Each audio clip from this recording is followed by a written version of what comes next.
Muy buenos días a todas y todos. Bienvenidos a la plática número 4 del ciclo sobre COVID-19 dirigida a la comunidad del Instituto Nacional de Salud Pública. Esto, les recuerdo, es en el marco del quinto año de mi gestión como director general. Y el día de hoy vamos a abordar un tema muy importante y que además a todos nos interesa mucho, que es la vacunación para COVID-19. Y vamos a hablar de varios temas de interés para la comunidad sobre este pues muy importante asunto que tiene que ver con protegernos en contra de la infección por SARS-CoV-2. Y vamos a tener el gusto de que presente esta conferencia la doctora Celia Alpuche Aranda. Como todos ustedes saben, la doctora Alpuche es la directora general del CISEI, del Centro de Investigación sobre Enfermedades Infecciosas de nuestro instituto. La doctora Alpuche tiene el título de médico cirujano, es pediatra, infectóloga, pediatra, tiene una maestría en ciencias y doctorado en microbiología y un postdoctorado del Hospital General de Massachusetts y la Escuela de Medicina de Harvard. Su investigación ha sido muy variada en el tema siempre de enfermedades infecciosas y ha trabajado desde patogénesis bacteriana, epidemiología y bases moleculares de resistencia bacteriana, el desarrollo de nuevas técnicas diagnósticas y estudios sobre la dinámica de transmisión de enfermedades prevenibles por vacunación y aquellas transmitidas por vector.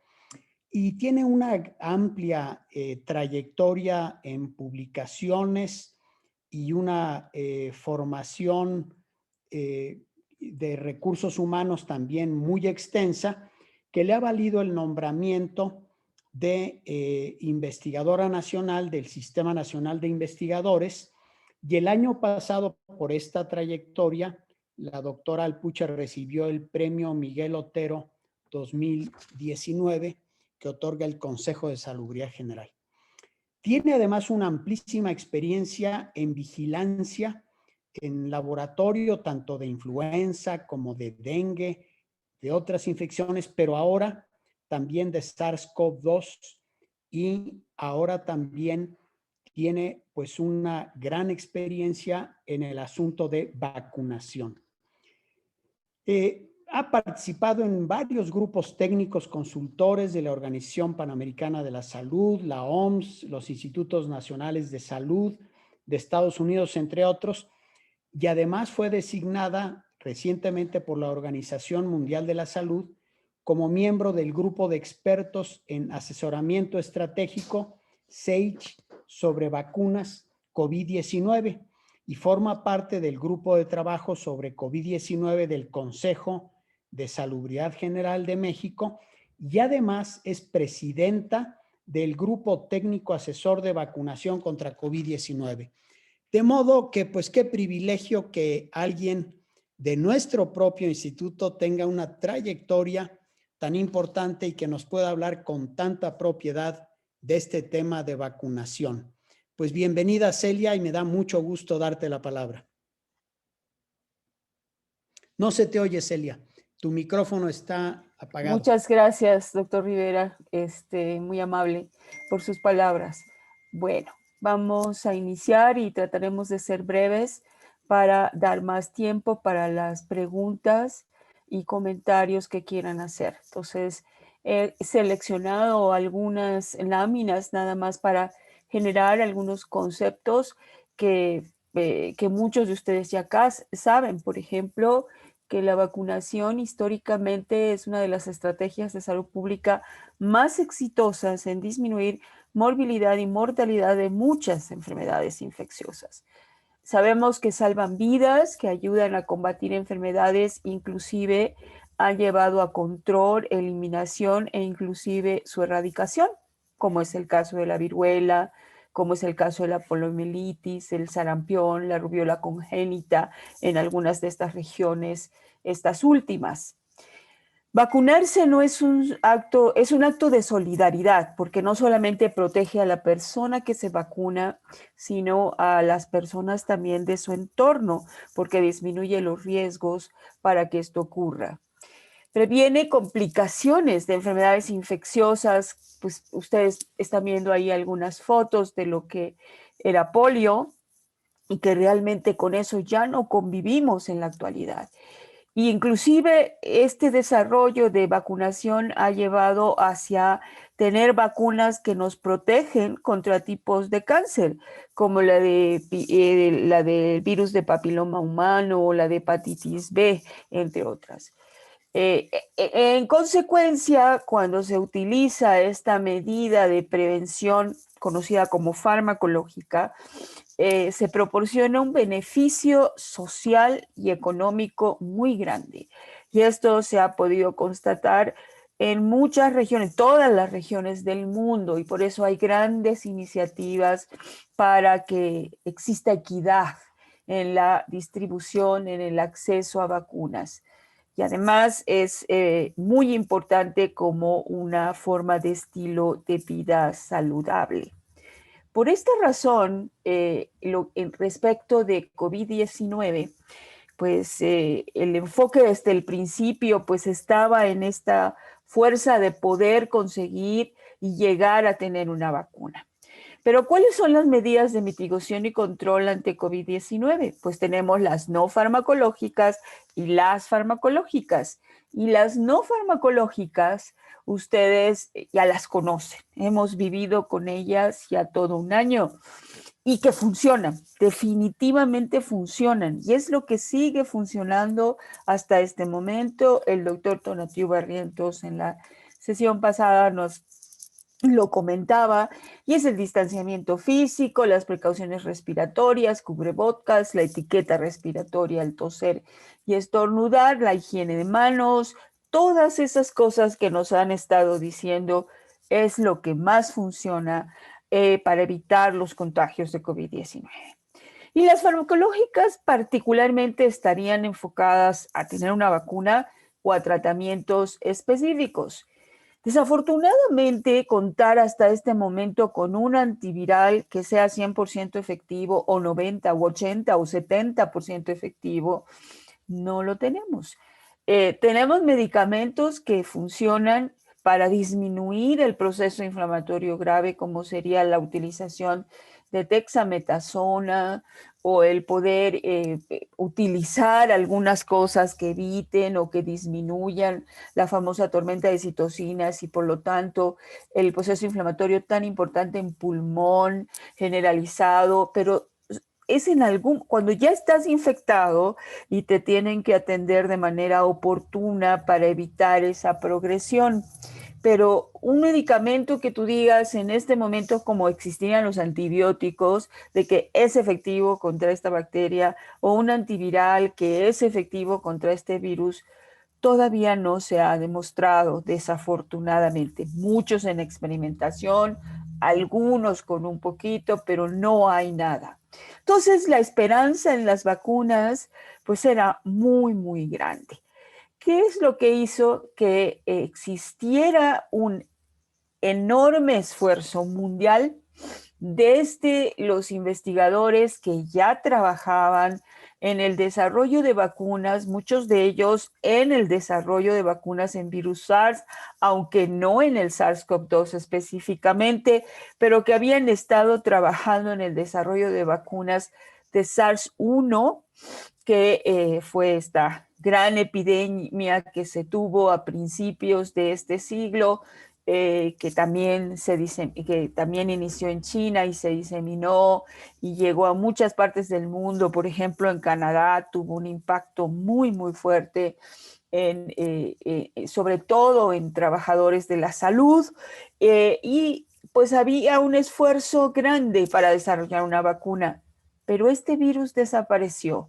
y eso desmotivó el seguir trabajando en esta vacuna. Sin embargo, toda la investigación que se realizó con este virus y el potencial desarrollo de una vacuna, ahí estaba, y eso se utilizó para poder desarrollar rápidamente una vacuna de SARS-CoV-2.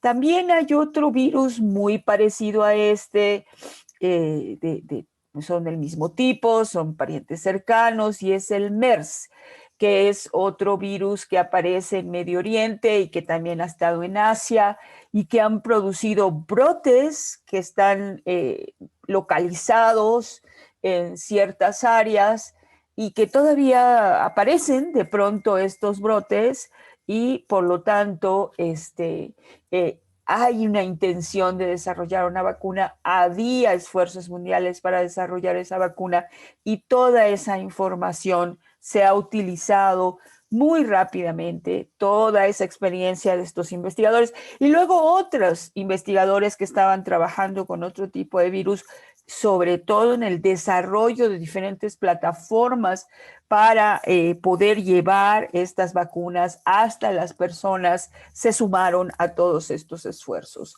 Además de un gran esfuerzo mundial, público y privado, para financiar toda esta investigación de una manera muy rápida y poder contar con esta vacuna cuanto antes.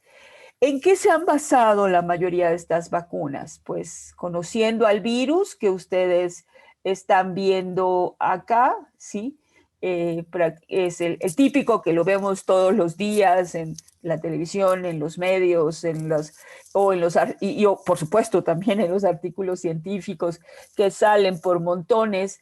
Pues tiene una estructura muy peculiar, con una serie de proteínas más expuestas una vez que está ensamblado, particularmente estas como espículas, y por eso se llama la proteína espícula o spike en inglés, aunque tiene otras como las de las envolturas, como las de la nucleocápside, u otras que se conocen como cadenas de lectura, diferentes tipos de proteínas, pero por los antecedentes en los otros virus de este tipo, el SARS-1, el MERS, se conocía que precisamente estas proteínas de la espícula, que son necesarias para que el virus se una a las células, entre e inicie su infección, son buenos antígenos, es decir, tienen la capacidad de despertar una respuesta inmune que se ha documentado en la producción de anticuerpos, que además tienen la capacidad de unirse a esta proteína e impiden que se pegue a esta molécula que está en la célula para que entre y se desarrolle la infección. Entonces, por eso la mayoría de las vacunas candidatas a proteger contra SARS-CoV-2 se han desarrollado basados en esta proteína S, o sea, para impedir, para producir una respuesta inmune que impida que el virus se pegue y que pueda entrar y se desencadene la infección. Pero también hay otros candidatos que usan vacunas, otras moléculas de otras partes del virus, o que inclusive usan el virus completo, el cual se ha modificado genéticamente para que se atenúe su efecto, o sea, pueda entrar a la célula pero ya no se replique, por ejemplo. Sí, entonces esas son las de virus atenuados, o ya no usar solo una proteína del virus para expresarla en diferentes plataformas, y esas son las que se llevan a las personas para que se desarrolle una respuesta inmune contra estas proteínas. De tal manera que las vacunas que se han desarrollado y que ustedes están viendo ahí, ¿sí? Hay de las que tienen las plataformas conocidas como clásicas, es decir, que ya hay vacunas que están registradas con este tipo de desarrollo. las de virus inactivadas, como eran las de vacunas de polio, la de virus atenuadas, como la de sarampión, rubiola, paperas, unidades de proteínas, vacuna de influenza, partículas de tipo virus como VPH. Entonces, lo que se hizo en este tipo de plataformas es sustituirla, el virus que ya se conocía, por el del nuevo virus, pero también están las plataformas que se conocen como muy novedosas, que era expresar el material genético del virus en otro virus que está atenuado, que no puede replicarse y que te lo inyectan y lo único que hace es entrar a la célula y llevar esta información genética del virus para que las propias células la desarrollen y desencadenen su respuesta inmune. El otro es utilizar el material genético per se de estos virus en DNA, y el más famoso hasta la actualidad, porque curiosamente son las vacunas que han estado llegando, estas de las plataformas novedosas, es el ácido ribonucleico del virus, pero de una partecita del virus. Es más, ni siquiera completa la proteína, la información de la proteína.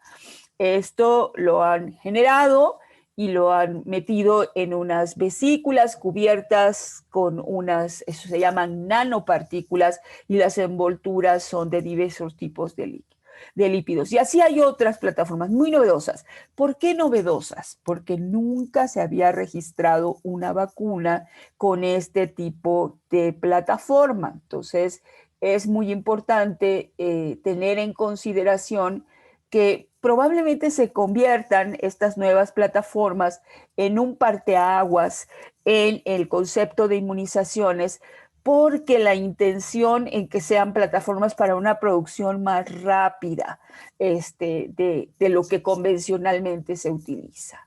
La otra pregunta es, ¿cómo sabemos que las vacunas COVID-19 son seguras y son eficaces? Y ustedes pueden ver acá, ¿sí?, en este primer lado de la izquierda, un diagrama que ya nos había presentado el doctor Tonatiuh Barrientos en otras sesiones, que todas las vacunas que se prueben en el mundo y en México tienen que tener evidencia científica. Y normalmente los estudios que se hacen llevan varios años porque tienen muchas fases. Una fase antes de que lleguen a los humanos, que es la parte que se hace en el laboratorio, donde se identifican las moléculas, donde hay muchos estudios en células directas, sin ningún ser vivo, y después pasan a los animales de especies pequeñas, de especies grandes, y hasta que no se documenta en estos estudios en animales de que hay una adecuada respuesta inmune y que no hay efectos tóxicos, es cuando se considera que hay evidencia suficiente para pasar a los estudios en humanos. Y después los estudios en humanos tienen varias fases. Las primeras, 1 y 2, generalmente están encaminadas a demostrar inmunogenicidad y seguridad, es decir, que no existan efectos adversos dependiendo de qué dosis se usa, o saber qué dosis es la mejor para poder llegar a desencadenar una respuesta inmune que proteja, potencialmente debe proteger, y esto va aumentando, primero en muy pocos humanos voluntarios. Si esto todo va bien, pasa a la fase 2, donde se aumenta más la cantidad de humanos voluntarios, y si esto todo se considera adecuado, pasa a la fase 3, donde hay una gran cantidad de humanos, miles de humanos voluntarios, y que ya está más enfocada a medir la eficacia ya en campo, es decir, proteger contra la enfermedad que se está investigando. Entonces, ¿qué es lo que ha pasado con las vacunas COVID-19? Pues lo que ha pasado es que estos tiempos se han acortado, pero no quiere decir que no se estén cumpliendo con los tiempos, sino que, como les dije, se utilizó información que ya existía de SARS, de MERS, se utilizaron los grandes grupos de investigación que saben trabajar con estos modelos animales para trabajar día y noche y poder acortar estos tiempos preclínicos y pasar a las fases clínicas. Y en las fases clínicas lo que se hizo es sobreponer fases o completarlas en tiempos muy rápidos. ¿Y qué es lo que más ayudó para que esto sea rápido? Pues la magnitud de la transmisión de la enfermedad. Desde luego que todo lo que mueve esto es que estamos en una crisis de salud pública mundial y esta era una necesidad muy importante, pero además tenías múltiples países con transmisión tan intensa que el poder incluir los voluntarios e identificar quién protege y quién no, o cómo y en qué magnitud, pues se podía medir de una manera muy rápida. Y eso es lo que ocurrió, o sea, se empieza con una fase 1, inmediatamente se suma la fase 2 para ir a aumentar y así pasó a la fase 3. Pero además de todo esto, ¿sí?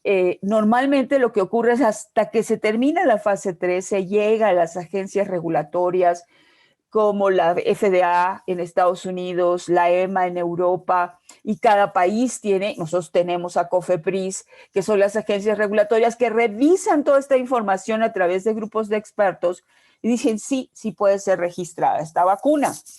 En este caso han pasado varias cosas. Uno, no se habían terminado la fase 3 de estas, no se han terminado la fase 3 de estos estudios, pero hay suficientes voluntarios incluidos en los estudios con suficiente evidencia de casos en los que se ha protegido o no contra esta enfermedad en el grupo control versus el grupo de vacunas para hacer lo que se llaman análisis intermedios que son muy contundentes para decir la protección es de tal porcentaje, o sea, la eficacia de la vacuna en los estudios controlados es de tal eficacia. Y que es tan importante esta eficacia que aun cuando se terminen estos ensayos es muy poco probable que esto se revierta a algo negativo. Y dada la premio mundial para poder combatir esta crisis, pues se ha dado la oportunidad de registrar las gran mayorías para uso de emergencia. Y también hubo un riesgo de los productores de empezar a producir aún antes de la aprobación, de que si esto funcionaba, pues ya había lotes que se estaban produciendo para empezar a salir. Y esto fue lo que acortó la situación para poder salir adelante con estas vacunas en tan poco tiempo. ¿Cómo sabemos que son eficaces y seguras? Los ojos del mundo y los mejores expertos están haciendo el seguimiento y desarrollo y la aplicación de estas vacunas. Dos ejemplos les pongo aquí, el de la Organización Mundial de la Salud, donde tenemos una página que menciona directamente cuántos candidatos hay, en qué momento están de su desarrollo, cuántos están llegando a fase de investigación clínica, le pegas un link y están los protocolos completos, cómo se están desarrollando, etc. Y abajo les pongo uno que hace un periódico muy famoso del mundo, que es el New York Times, que más o menos nos dice lo mismo con palabras muy sencillas para que entienda todo el mundo y nos dice cómo van siguiendo. Y de esta manera podemos tener los listados de las vacunas líderes en el mundo que están llegando a la autorización por agencias regulatorias. Y ustedes pueden ver aquí una lista de las más importantes, ¿sí? De qué están, cómo trabajan, en qué tipo de investigación están, cuál es su estatus de registro, dónde se están usando, etcétera, etcétera.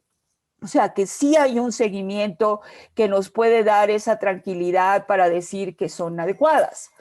¿Cómo sabemos que las vacunas son eficaces y seguras? Pues por todo lo que les acabo de decir y podemos ir concluyendo que las vacunas que están registradas para uso de emergencia en su mayoría y las cuales ha registrado México se consideran eficaces y seguras porque cumplen con los datos que nos ha dado la Organización Mundial de la Salud y otras organizaciones internacionales, quien a través de estudios de modelaje llegaron a considerar que una vacuna que tenga una eficacia de 50% más es útil en este momento de la epidemia para combatir y proteger a las gentes. Eso nos ha llevado a que en la actualidad contemos ya con una o más vacunas ya para aplicación ante la infección COVID-19. Sin embargo, todavía nos quedan algunas brechas que tenemos que ir llenando con el tiempo, porque los tiempos de estudio son cortos. Por ejemplo, mucha más evidencia sobre ciertos grupos de población, niñas, embarazadas, adultos mayores, inmunocomprometidos y otras comorbilidades, capacidades de inhibir transmisión de la enfermedad. Ya hay resultados alentadores ahora en la etapa postintroducción, pero realmente, originalmente, casi ninguna de estas vacunas estaba estudiando si además de proteger contra la enfermedad sintomática, nos protegía contra la infección, aunque sea sintomática, porque eso significa que si estamos vacunados no vamos a tener manifestaciones clínicas ni gravedad, qué bueno, pero podríamos infectarnos todavía, infectar a otras personas.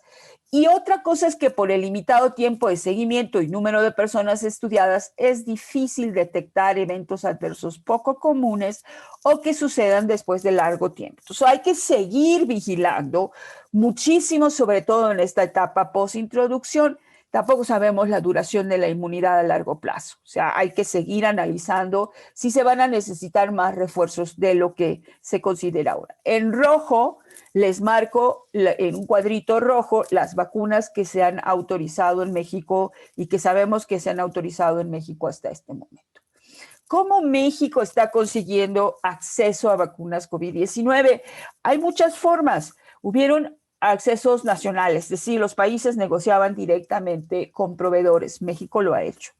Acceso en grupo, los países o bloques o grupos regionales recuerdan acuerdos de suministros, y acceso global, los países participan en mecanismo mundial para la obtención de sus productos a través de estos accesos globales, y ahí costos más baratos, etcétera. México también se inscribió al mecanismo de acceso global COVAX, es decir, han tratado de conseguir las autoridades las mayores probabilidades para conseguir vacunas en cuanto antes. Y eso es lo que nos ha llevado a que cuando decimos cuándo y cuáles vacunas llegarán a México, las vacunas COVID-19, pues ya llegaron y ustedes lo saben.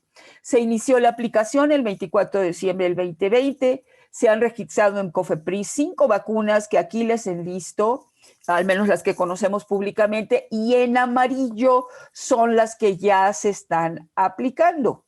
Y también cuando vemos cuál ha sido el acceso a estas vacunas, y esto es lo que nos han dado públicamente, vemos claramente que ya hay contratos entre las diversas vacunas que en este año estos contratos sustentan el poder llegar a tener dosis suficientes para vacunar prácticamente a 100 millones de personas en México. El problema es que todos los proveedores no pueden dar todas las vacunas al mismo tiempo por la demanda mundial y la capacidad de producción. Los países que tienen producción dentro de su territorio siempre han tenido la preferencia, y en esta no ha sido diferente. Siempre tienen mayor probabilidad de conseguir vacunas, y eso vemos lo que está pasando con Estados Unidos o Inglaterra, que tienen ciertas vacunas con producción en su territorio, y ellos tienen la prioridad de acaparar el mayor número de vacunas, y luego quedan pocas para el resto del mundo. Entonces podemos ver que lo que se consigue, porque dependemos de proveedores, son cantidades de vacunas que llegan de manera escalonada. O sea que sí hay una negociación para vacunas, pero no son todas al mismo tiempo. Y no es que no se quiera comprar o no se pueda comprar por dinero, sino porque no hay oferta mundial. Entonces, los suministros de la primera vacuna o vacunas, en el mejor de los escenarios, son por entregas escalonadas, y por eso no queda otra. Hay que definir quién va primero y quién va después, y esa definición tiene que ser mucho por riesgos de salud pública, pero también se tienen que tomar en cuenta otras consideraciones. Y lo hemos venido platicando en varias sesiones en el instituto. de que las vacunas son un bien público mundial y las vacunas sirven para salvar vidas. Y la Organización Mundial de la Salud, como muchas otras organizaciones internacionales, han sacado documentos que ante todo tienen que haber principios y valores para poder definir esta priorización en condiciones de accesos limitados o escalonados. Y por eso la Organización Mundial de la Salud sacó este marco de valores para la distribución o la priorización del uso de las vacunas en condiciones de acceso limitado. Un ejemplo nada más les doy ahora, que también ya lo habíamos visto en otras sesiones, que también la Organización Mundial de la Salud, igual que muchos países y organizaciones internacionales, basados en modelajes, en análisis, etcétera, y han puesto unas propuestas de lo que se llama hoja de ruta de priorización en el contexto de acceso limitado, y pueden ver que importa en qué momento epidemiológico se encuentra la epidemia, o sea, qué tanta transmisión hay, escenario de transmisión continua, de pequeños brotes o en ausencia de brotes. Y siempre y en cualquiera de los casos, en la etapa 1, cuando la cantidad de vacuna es poca, los trabajadores de la salud de primer nivel y los adultos mayores van por delante. Y después se continúa en diferentes etapas el resto de la población. Y esto es por riesgos, porque los de mayor riesgo están ahí. Muchos países han hecho lo mismo, las variaciones son muy pequeñas. México lo que hizo fue generar un grupo técnico asesor con las personas que ustedes encuentran ahí, que desde julio empezamos a trabajar para poder analizar toda esta información. Y esto es un artículo que está disponible en Salud Pública de México, del primer análisis que se hizo hasta diciembre, donde los criterios estaban enfocados para identificar el mayor beneficio respecto del mayor riesgo, y se utilizaron muchos criterios en el modelaje, dándole las gracias al doctor Sergio Bautista y su equipo, al doctor Tonatiu Barrientos y su equipo, y a todo el grupo técnico asesor para discutir estos datos y ver cómo impactaban características individuales, indicadores de pobreza, desigualdad, etcétera.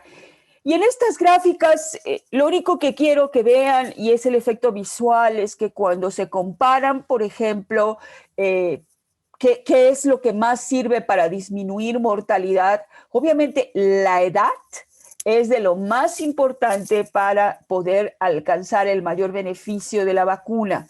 Mientras vacunes a los de mayor edad, el riesgo de disminución de muerte en el país es mucho mayor comparado con los más jóvenes, que es la población en etapa reproductiva, tanto en mortalidad como hospitalizaciones.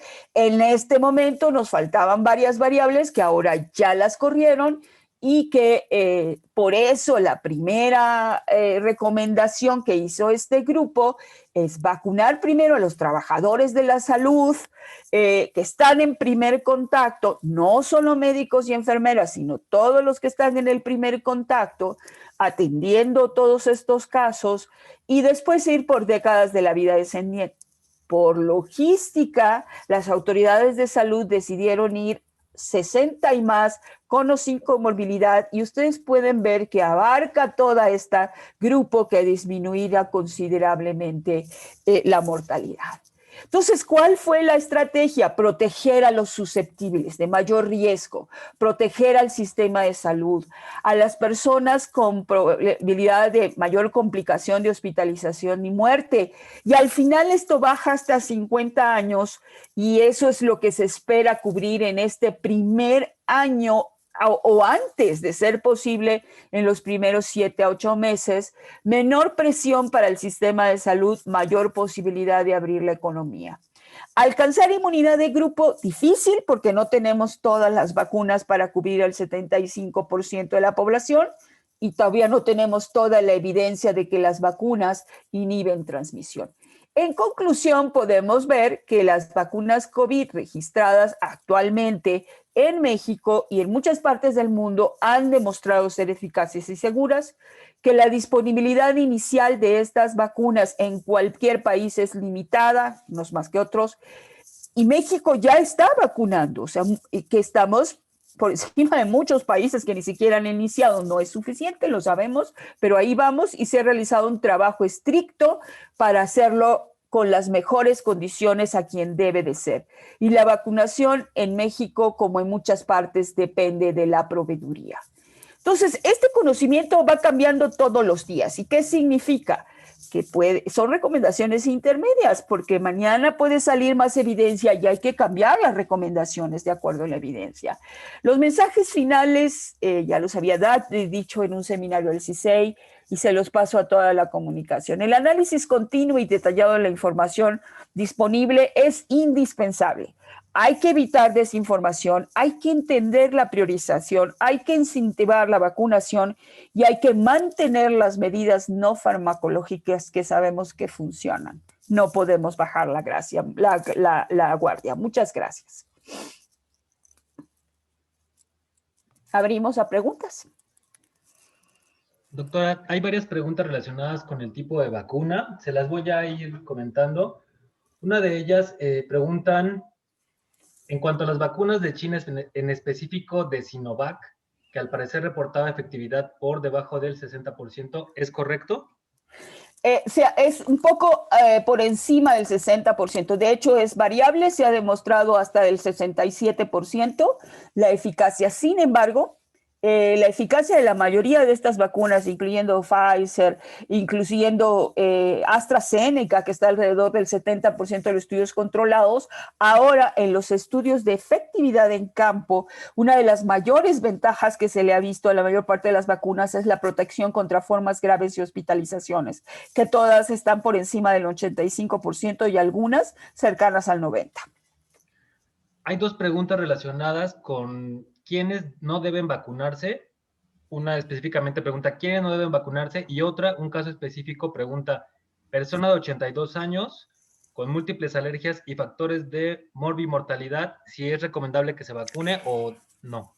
Bueno, aquí hay algunas cosas. Depende de la vacuna. La vacuna es que más reacciones adversas ha dado en el mundo, sobre todo relacionadas con alergias y anafilaxias, es la de Pfizer-BioNTech, un poco menos la de Moderna, es decir, las de RNA mensajero, las que se han relacionado con anafilaxia. En el mundo están alrededor de 11.1, 11 punto y tanto por cada millón de vacunas aplicadas, o sea que sigue siendo bajo y eso hay que tomarlo en cuenta. Las personas que tienen antecedentes de anafilaxia grave son las que se considera que no deben de vacunarse y con este tipo de vacunas. Y por eso es muy importante que cuando les toque su momento de vacunar, expresen esto con demostración de que sí han tenido estos cuadros de anafilaxia grave para que pudiera reagendarse para otro tipo de vacunas y no sean estas de RNA mensajero. Sin embargo, las alergias leves a moderadas, a polen, a otros alimentos,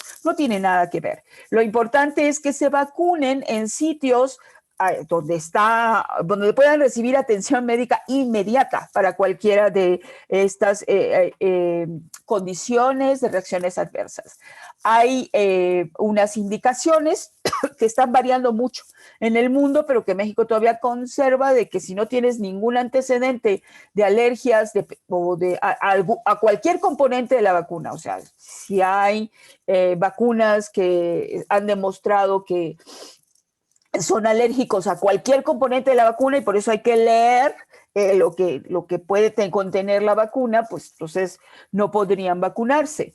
Pero si es una alergia leve a cualquier otra cosa, no tiene ningún problema. Te dejan sentado 15 minutos después de la aplicación de la vacuna para ver cualquier efecto inmediato de reacción adversa. Y si hay antecedentes de alergias que se consideran moderadas, la persona se queda 30 minutos sentado, porque la mayor parte de estas reacciones alérgicas se presentan en este periodo. Pero cualquier manifestación que la persona presente debe de reportar inmediatamente esto y acudir a un servicio médico para realizarlo. Pacientes inmunocomprometidos. No hay muchos datos en los estudios clínicos y eso es algo con lo que vamos a vivir ahora. O sea, no hay muchos datos en muchas poblaciones, como les mencioné. Sin embargo, las vacunas que tenemos hasta ahorita o son de un pedacito de RNA mensajero que no va a entrar al núcleo, que no va a producir mutaciones, que no es un chip para nadie, como muchas de las cosas que se han estado mencionando, no es un virus vivo. O sea, es un pedacito de una proteína que solamente va a servir para desencadenar una respuesta inmune. Entonces no tendría por qué no ser segura para una persona que tiene una respuesta inmune alterada por las circunstancias que sean. Tampoco lo es las vacunas que son expresadas en lo que se llama adenovirus, como la de AstraZeneca, como la de Sputnik, como la de CanSino, etcétera. Estas vacunas utilizan un virus que está atenuado y que no se replica. Entonces, tampoco sería un peligro para las personas inmunocomprometidas.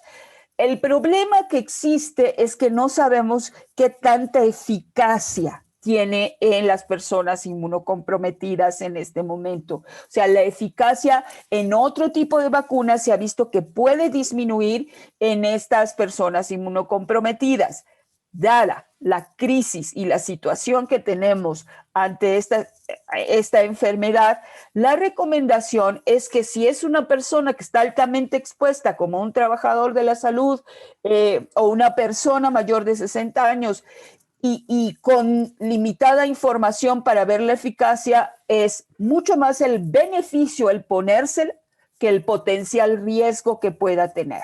Entonces, se recomienda el poder poner estas vacunas, al menos las que tenemos ahora, que son inactivadas, atenuadas, o de partículas, o de tanto de RNA como de proteínas. No son virus vivos. Bueno, la de virus vivos atenuados podría no recomendarse para estas personas, pero pues no tenemos ahorita una vacuna de ese tipo en México. Gracias, doctora. Hay varias preguntas relacionadas con las dosis.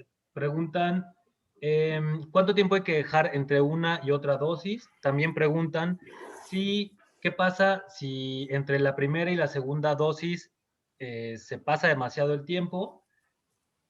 Y si alguien que ya tuvo COVID se puede vacunar. Ok.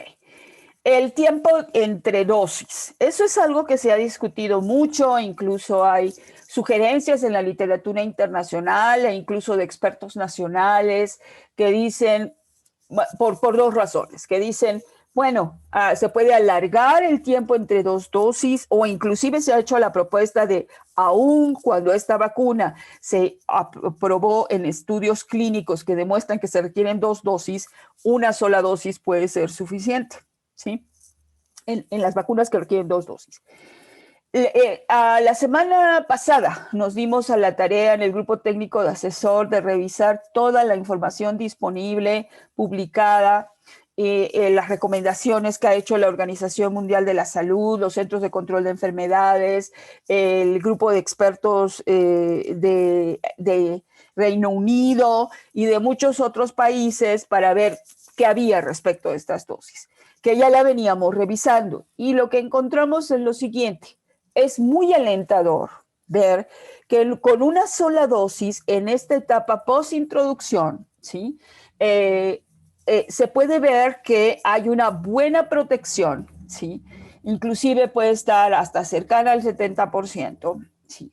De una sola dosis de las vacunas que más hemos visto, que es Pfizer y AstraZeneca, o Moderna, que son de las que más se han puesto en el mundo, ¿sí?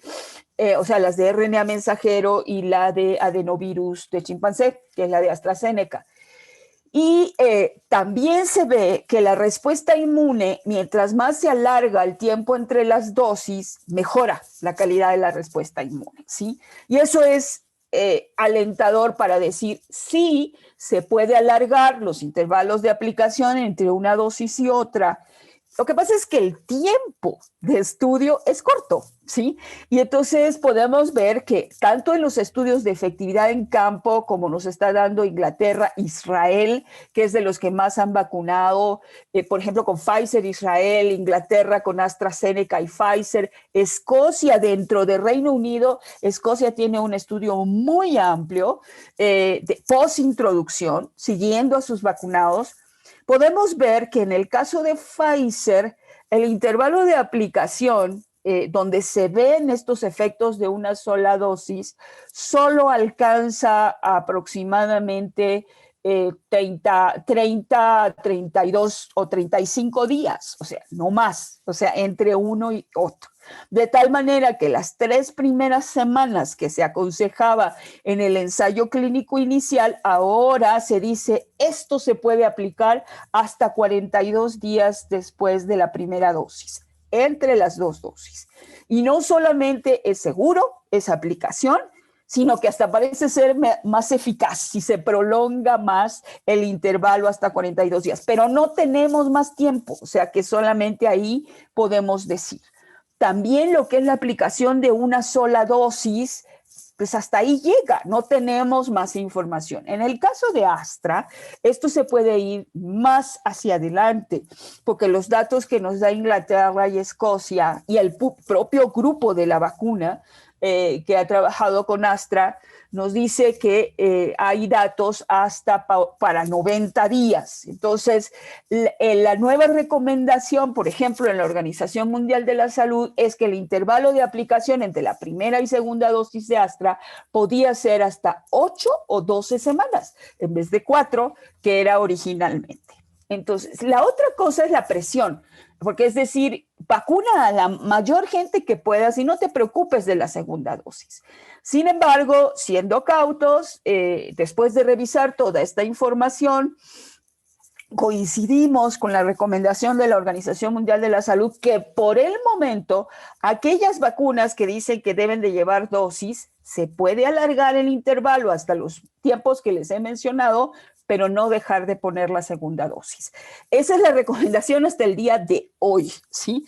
Conforme tengamos mayor evidencia, esto puede cambiar, pero hay vacunas de una sola dosis, lo cual también hay que seguir cuidando, como sería CanSino o Johnson & Johnson, que todavía no está aprobada en México, pero que son una excelente opción, porque además se manejan. Otra cosa que entra es cómo almacenas, y las vacunas de RNA mensajero o algunas de adenovirus usan pues ultracongelación o congelación, que es más difícil manipularlas. Vacunas como las inactivadas, como Sinovac, ¿sí? Utilizan 2 a 8 con mucha más facilidad, y eso lo sabemos usar en todos los sitios de vacunación, y la efectividad en campo es buena, se mantiene, porque la puedes manejar 2 a 8 y luego temperaturas hasta de 25 grados rápidamente, o sea, en el momento de aplicación. Perfecto. No sé Doctora, nos preguntan de gente de la comunidad del instituto, ¿cuándo va a empezar la vacunación en Cuernavaca y cuáles serían estos grupos iniciales? Ahí sí yo definitivamente no puedo decirles, porque eso depende de los servicios de salud de Cuernavaca, el que tiene que dar esa información. Cuándo van a empezar y dónde van a estar todos estos centros, pero puedo buscar la información y pedirle al doctor Rivera que una vez que nos informen los servicios de salud, lo subamos a la página del instituto para que la gente esté alerta. ¿Quién es y dónde? Perfecto. Hay una pregunta, la voy a leer porque es muy específica. Preguntan, en caso de alergia de tipo respiratorio u otras leves, ¿se debe tomar antihistamínico antes o después de la vacunación? La gente debe de seguir con su medicamento igual, que siempre lo ha estado tomando, pero no específicamente para este caso. Perfecto. Preguntan también sobre las diferentes vacunas. Si se puede recibir, si ya se recibió la vacuna de Astra, ¿se puede recibir una segunda dosis de otra vacuna? Hay varias preguntas relacionadas con las diferentes vacunas. Sí, eso es algo que hay un principio inmunológico que si el antígeno es el mismo, te dice si el antígeno es el mismo, independientemente si fue llevado como RNA o si fue llevado dentro de un adenovirus o si fue llevado en las características que sea, debería de funcionar igual, o sea, el booster debería de funcionar igual. Sin embargo, todavía no tenemos evidencia en estudios de campo que esto sea totalmente eficaz y adecuado. O sea, es nuevamente lo mismo que les digo, es prometedor. En este momento hay un estudio muy grande en Inglaterra que está haciendo todos estos cruces para evaluar si es posible. Si esto fuera posible, sería magnífico, porque la logística se hace muchísimo más fácil, en particular cuando nos llegan lotes escalonados de diferentes tipos de vacunas, ¿sí? Pero hasta el momento la recomendación es que la revacunación sea con la misma vacuna si requiere 2 dosis. Ok, doctora, hay dos preguntas, una sobre el embarazo, si está recomendada la vacuna en el embarazo, y otra relacionada, si la mortalidad materna de COVID es alta, si se está considerando como un grupo prioritario. La recomendación del grupo técnico asesor siempre ha sido de que las embarazadas deben ser un grupo prioritario. En este primer momento, por ejemplo, las embarazadas que son trabajadoras de salud, médicas, enfermeras, personal de limpieza, nutriólogas, las gentes que están llevando mensajería, los grupos COVID, o sea, la gente trabajadoras sociales que están trabajando directamente con gente COVID y que tienen alta probabilidad de exposición a COVID, la recomendación es de que se les ofrezca a las embarazadas esta vacuna, aun cuando no hay datos de eficacia ni datos de seguridad en embarazadas. Sin embargo, vuelvo a decirles lo mismito que les dije con inmunocomprometidos. Los estudios toxicológicos en animales, por ejemplo, de las vacunas de RNA mensajero no demuestran toxicidad ni teratogenicidad. ¿Sí? No tendría, teóricamente, no hay una posibilidad de que este RNA entre al núcleo y que produzca mutagénesis y cosas como las que se han planteado, ¿sí? Entonces no tendría por qué. Hay 2 artículos esta semana muy interesantes que habla de el hecho de que la vacuna no pasa ni no llega a placenta ni llega a leche materna. Entonces eso es muy importante tomar en cuenta, ¿sí? Las mujeres embarazadas, si están en alto riesgo de exposición, las recomendaciones internacionales es que se les ofrezca y se consideren como grupos prioritarios porque la mortalidad materna por COVID es alta y se deben de considerar como grupos prioritarios, particularmente si tienen alta probabilidad de exposición a virus. O sea, y la otra recomendación es que mientras no tengan vacuna, si no tienen alta probabilidad de exposición y pueden guardar todas las medidas de contención, esa es la mejor recomendación que podemos tener en este momento. O sea que el grupo técnico asesor ha tomado en cuenta toda la información disponible y sí lo recomienda. Lo que se sugiere es ofrecerla y que la embarazada decida, ¿sí? Si desea ponérsela o no desea ponérsela y llevar un seguimiento. También ahorita hay protocolos en el Instituto Nacional de Perinatología que están siguiendo a las embarazadas trabajadoras de la salud que se decidieron vacunar y también a las que se vacunaron porque no sabían que estaban embarazadas. Y va a ser muy importante esta información que la sigamos de manera muy cercana. También las mujeres que están lactando pueden vacunarse y no deben de interrumpir la lactancia. Eso es muy importante. Es más, se recomienda que si tiene COVID la mujer siga lactando, nada más que guarde todas las precauciones respiratorias. O sea, eso es muy importante, mucho más el que se pueda vacunar. Gracias. Doctora, preguntan si hay alguna recomendación para la donación de sangre después de vacunarse. ¿Hay alguna restricción? Y también preguntan sobre esto de las vacunas. ¿Qué tanto tiempo después se registra en las pruebas, en los test? Ok. La vacunación, el incremento de anticuerpos después de la primera dosis se ha visto que esto puede empezar a subir a las 2 semanas, pero es mayormente a la 3ª semana después de la vacunación.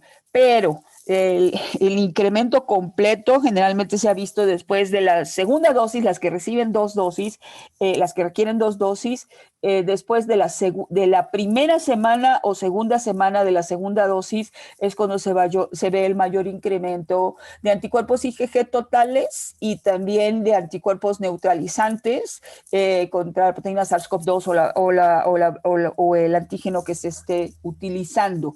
Esa es la evidencia que se ha demostrado. También se ha demostrado inmunidad celular que se desencadena ante la vacunación y ante la infección. también, o sea que eso es otra de las cosas que también se había demostrado. Perdón, ¿cuál era la siguiente pregunta?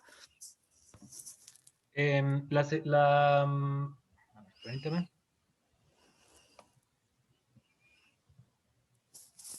Sobre la donación de sangre, si estaba restringida la donación después de la vacuna. ¿Cómo? Si está restringido el donar sangre después de ser vacunado. Bueno, sinceramente yo no he visto ahorita ninguna recomendación que impida el donar sangre después de haber recibido una vacuna.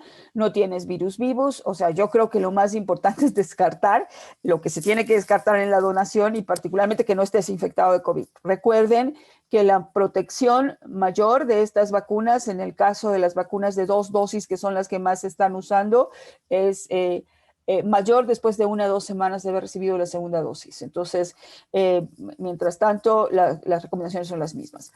En el caso de donación de sangre, donación de sangre después de haber tenido COVID, o sea, se espera que tengas una negativización completa, que dicen hasta 90 días después de haber tenido la infección aguda, ¿sí? Aunque depende, o sea, la modificación de los anticuerpos estaría en el suero, pero por ejemplo, el Centro Nacional de la Transfusión Sanguínea dice, si ya no tienes ninguna infección aguda y se va a utilizar la sangre solo para un paquete globular o algo, esto podría ser antes. Pero bueno, esas son consideraciones, no tendrían por qué tener ningún inconveniente. Hay una pregunta, la voy a leer porque es medio extensa. Dice, hay gente que piensa que algunas de las vacunas, como la de Moderna, van a hackear nuestro ADN y que se necesitarán actualizaciones. ¿Qué nos puede decir sobre esto? La verdad, entiendo poco la pregunta, no sé qué es hackear.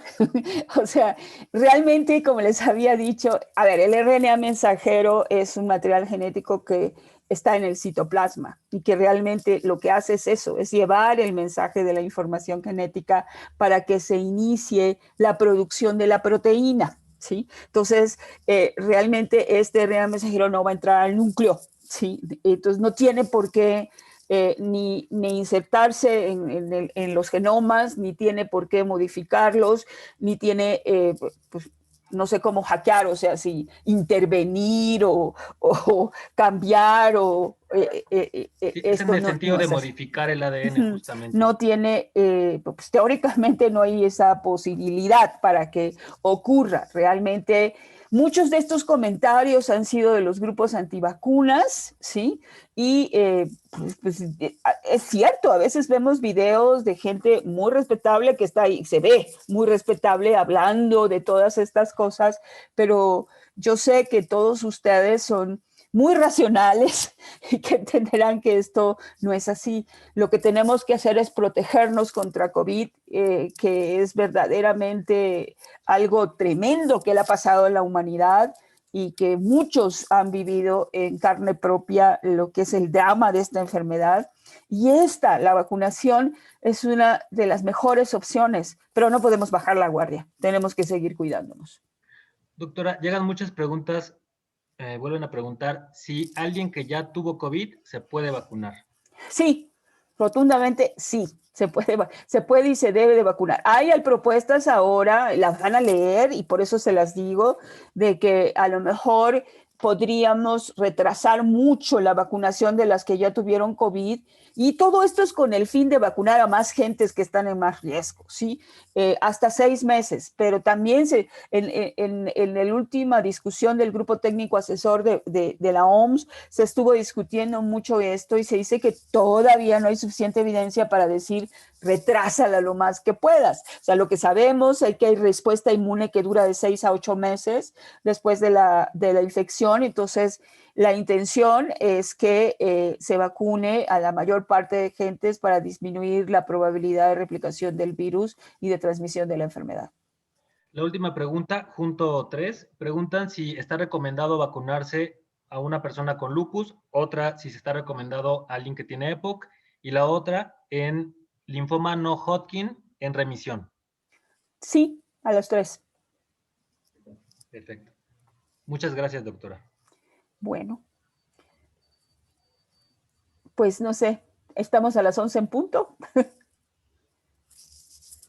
Muchísimas quiero gracias por su agradecerte, atención. Celia, por esta extraordinaria presentación. Es un lujo tenerte en el instituto, porque ¿quién más que tú para dar este mensaje tan bonito? Y quiero comentarle a la comunidad, varios de ustedes preguntan si el instituto no va a vacunarlos. La respuesta es no. Acuérdense, la doctora Alpuche presentó la evidencia de que nadie debe saltarse la fila. No, nosotros no somos un instituto que esté en la primera línea de atención de COVID, entonces seamos conscientes, nos tocará en su momento. Estamos en constante contacto con la Secretaría de Salud del Estado de Morelos. Por favor, adultos mayores, regístrense en la plataforma para que los llamen, pero también en cuanto nos informen que llegaron las vacunas a los municipios, pues de Cuernavaca, de Jiutepec, etcétera, nosotros vamos a informar a los adultos mayores para que si no los han llamado sepan a dónde pueden acudir. Pero por favor, nadie intente saltarse la fila y tengamos paciencia porque vamos a recibir la vacuna en su momento. Muchísimas gracias, Celia. Excelente presentación. Muchas gracias, doctor Rivera, y saludos a todos.